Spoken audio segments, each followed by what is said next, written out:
Telugu Desam party, Andhra party, Chandrababu Naidu Andhra నాయకుడు, ఆంధ్రోడు. ఉమ్, ఇక్కడ తెలంగాణలో వాళ్ళ పార్టీతో మనకేం పని అని చెప్పేసి 2014 తర్వాత ఈ నినాదం వచ్చింది. కేసీఆర్ ఒక పెద్ద శక్తిగా ఉన్నాడు. 2 టర్మ్స్ ఆయన ముఖ్యమంత్రిగా పరిపాలించుండి అయిపోయింది. అవును. తెలుగుదేశం పార్టీ కూడా పతనమైంది. అంటే నాయకుడు లేడు, నాయకుడు పక్క రాష్ట్రానికి ముఖ్యమంత్రి అయ్యిండు, ఒప్పుకోవచ్చు. కానీ 2023 తర్వాత కేసీఆర్ పిఆర్ఎస్ నాయకుడు, ఇదే రాష్ట్రం తెలంగాణ తెచ్చిన నాయకుడు కేసీఆర్ ఉండు, ఆయన కొడుకు కేటీఆర్ ఉండు, అల్లుడు ట్రబుల్ షూటర్ హరీష్ రావు ఉండు. ఇంత ముగ్గురు ఉన్నాక కూడా ఆ పార్టీ పతనం దిశగా పయనిస్తుంది.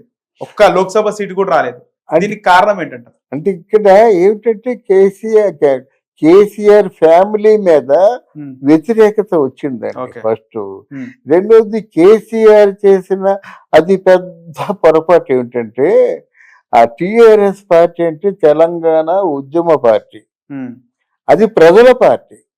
కానీ టిఆర్ఎస్ అని కాస్త బిఆర్ఎస్ గా మార్చాడు చూసారా, అది చాలా తెలివి తక్కువ పని. మొదట నేనే చెప్పాను, ఆయన పతనానికి గొయ్యి తవ్వుకున్నది, శ్రీకారం చుట్టింది బిఆర్ఎస్ పార్టీ. అంటే భారతీయ రాష్ట్ర పార్టీ, భారత రాష్ట్ర సమితి. అదే ఏదైనా భారత రాష్ట్రపతి కాదు. ఇంకొక ఫూరీస్ అనౌన్స్మెంట్ చేశాడు. ఇప్పుడు కేంద్రంలో ఉన్నటువంటి అంటే మిగతా స్టేట్లలో ఉన్న వాళ్ళకి అంటే మీకు ఏదైనా ఫండ్ కావాలంటే తెలంగాణ పార్టీ నుంచి నేను ఫండ్ ఇస్తా ఉన్నాడు.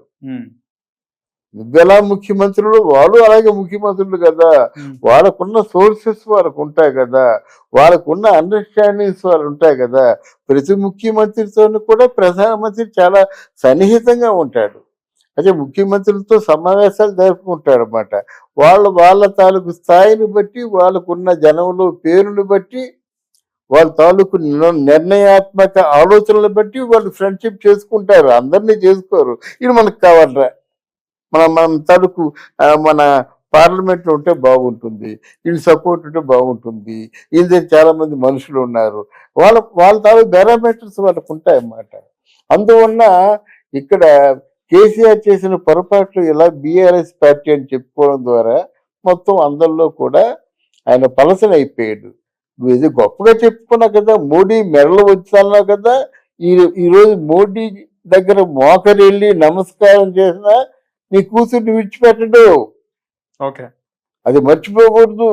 ఒక సీఎం కూతురు వెళ్ళి అక్కడ చెప్పుకూడు తింటుందంటే అటు ఆల్మోస్ట్ ఆర్థిక నేరస్తుల్ని అక్కడ పెడతారు అనమాట. ఆ విధంగా కవితలు పెట్టారు ఆర్థిక నేరస్తురాలుగా. నువ్వేం చేస్తావు ఇప్పుడు, మెడలు వంచు హోముని అంటే ఇలాంటి మాటలు కూడా ఆయన దెబ్బతీసాయి. తర్వాత ఎవరు దెబ్బతీయలేదండి, వాళ్ళ పార్టీలో ఉన్న వాళ్ళే ఆయన దెబ్బతీశారు. ముఖ్యమైన నాయకులు అందరూ కూడా కేసీఆర్ తాలూకు దాన్ని ఏమంటారు దొరతనాన్ని భరించలేక దెబ్బతీశారు. ఇక్కడ రేవంత్ రెడ్డి సరిగ్గా సమయంలో వచ్చాడనమాట. This is the right time to Revanth Reddy. ఎందుకంటే ఇక్కడ తెలంగాణ ఇచ్చినప్పటికి కూడా పార్టీ చాలా వీక్గా ఉంది. పార్టీ నాయకుడు ఎవరూ లేరు. ఒక నాయకుడు ముందుకెళ్తే 5 మంది నాయకులు వెనక్కి లాగుతారు. ఇటువంటి పరిస్థితుల్లో కొంచెం మంచి స్పీచెస్ ఇవ్వగలిగినటువంటి రేవంత్ రెడ్డి మీద ఈయన రాహుల్ గాంధీ కళ్ళు పడ్డాయన్నమాట. ఎవరెన్ని చెప్పినా ఉత్తమ్ కుమార్ రెడ్డి వీళ్ళందరూ ఉన్నారంటే తక్కువ రెడ్డి, కోమటిరెడ్డి వెంకటరెడ్డి, ఉత్తమ్ కుమార్ రెడ్డి, అలా శ్రీధర్ రెడ్డి, బట్టి విక్రమార్క, పొన్నం ప్రభాకరు వీళ్ళందరూ తక్కువ. జానారెడ్డి వీళ్ళందరూ హనుమంతరావు ఓల్డ్ లీడర్స్. ఒక అడుగు ముందుకేస్తే 5 అడుగులు వెనక్కి లాగేస్తారన్నమాట వాళ్ళు. అటువంటి సమయంలో ఎందుకో రేవంత్ రెడ్డి సంభవ్ ఈ అట్రాక్టెడ్ అన్నమాట. అనుకున్న ప్రకారంగా కొంచెం అంటే రేవంత్ రెడ్డికి పార్టీని మేనేజ్ చేయడం తెలుసు.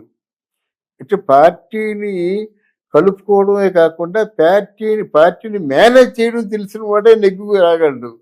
అక్కడ చంద్రబాబు తర్వాత చంద్రబాబు శిష్యుడైన రేవంత్ రెడ్డి కూడా పార్టీని మేనేజ్ చేసి వాళ్ళు చైర్ మీద కూర్చోవడం అనేది అది కొంచెం తెలుసు, how to manage the party. ఆ విధంగా మేనేజ్ చేసుకున్నాడు. లేకపోతే వీళ్ళందరూ అగ్నిగుండాలు కదండి. కోమటిరెడ్డి కానీ, పొన్నం ప్రభాకర్ కానీ, బట్టి విక్రమార్ కానీ వీళ్ళందరినీ కూడా దగ్గర పెట్టుకొని వాళ్ళు చుట్టూ ఉంచుకుంటూ అన్ని కష్టపోవం లాంటి మాట. చుట్టూ ఉంచుకుంటూ రేవంత్ రెడ్డి సీఎంగా మనగలగడం చాలా కష్టం. సార్ అందులోనూ భట్టి విక్రమార్క లాంటి వాళ్ళని ఉప ముఖ్యమంత్రిగా పెట్టుకుంటూ ఏవో శాఖలు ఇస్తూ మెయింటైన్ చేయడం చాలా కష్టం.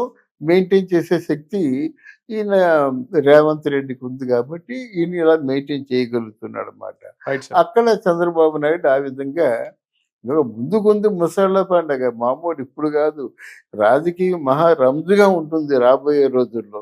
Right sir. ధన్యవాదాలు. థ్యాంక్ యూ అమ్మా. ఓకే.